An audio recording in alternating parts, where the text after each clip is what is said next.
1989. The Berlin Wall falls. Within just 2 years of that horrible incident for world communism, the USSR began to unravel as massive revolutions, rebellions, and civil unrest started destroying the Soviet Union from the inside.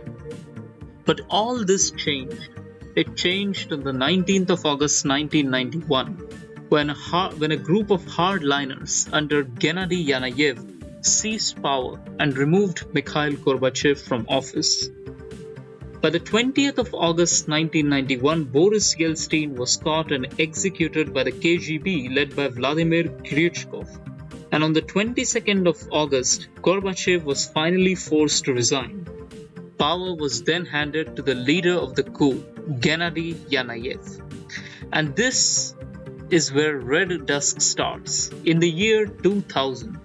It's now been 9 years since that momentous coup, which saved the Soviet Union from total collapse.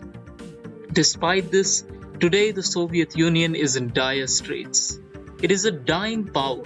The United States no longer considers it an equal. The United States, which has been led by President Dan Quayle for the last 10 years, now the United States' main enemy is someone else. The rising star of Asia, the People's Republic of China. And this is HOI4 Red Dusk, my friends. A fully formed mod in an alternate world where the hardline Soviet coup attempt of 19th to 22nd August 1991 succeeded. It is a one-of-a-kind mod because while there have been other mods set in the year 2000, this is the first mod which has an alternate history. The Soviet Union obviously is weak, but it is not completely gone.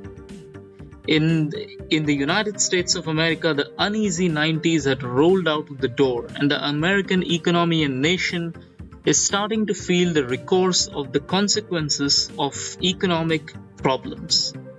But America has marched into the new millennium on the back of a momentous victory in the Cold War. Despite its saving, the Soviet Union's empire is still gone. Estonia, Latvia, Poland, Czech Republic, Slovakia, Hungary, Slovenia, Romania, and Bulgaria have all become independent states, independent non-communist states, although the Soviet Union has managed to keep its stronghold over Central Asia. Then we have the People's Republic of China, led by Jiang Zemin. Thanks to the legacy of Deng Xiaoping's economic reforms, it is now Beijing where world communism seeks its warmth and its support. Despite this, the Soviet Union still has a fighting chance. In this mod, as of now, you can play as these nations: the Soviet Union, the United States of America, SFR Yugoslavia under Slobodan Milosevic, who has basically established a de facto Serb supremacist state in Yugoslavia, or you can play as the Republic of Iraq under Saddam Hussein. Now, in 1988, Saddam Hussein went to war with Iran. It is called the Iranian Gulf War. That's right. In this timeline, there was no Iran-Iraq war in 1982 or 1979. Instead, that was in 1988. There was a small war in 1980, but this Qudsiya continued for 8 years. But there was another war in 1988. Then you can play the Socialist Republic of Vietnam or the Republic of South Africa. In this world, communism still reigns supreme, and there is a lot to be done and explored in Hearts of Iron 4 Red Dusk. Let me just show you the faction map.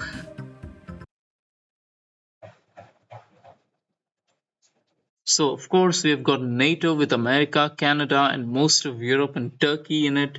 And then we have the Moscow Accord, which only includes the USSR itself and Mongolia, which is a loyal communist state.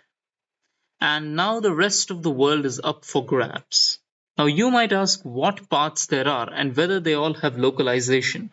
Look at Iraq, for example. The tree begins by celebrating 21 years of Saddam's rule. Then you get to decide whether you want a greater Iraq or a new united Arab nation. You fight the Syrians, you fight the Iranians, and then if you're victorious, then you get to proclaim greater Iraq or proclaim the United Arab Republic. And after that, you meet the final enemy. Then we have got the Soviet Union itself. See, Gennady, Gennady Yanayev is old now, and he needs a successor. So you can get to choose who succeeds him. There are a number of people from reformists to hardliners. Then we have the Republic of South Africa. Again, here you get to choose what happens next. In the Republic of South Africa, apartheid is still maintained. Since the Soviet Union never fell, there was never any pressure to liberalize, and South Africa remains a fascistic state in its own right. And after that, we have Vietnam, which decides how it will have communism in the new millennium. So, without further ado, have fun and enjoy Red Dusk. Oh, and America has a lot of things that you can do.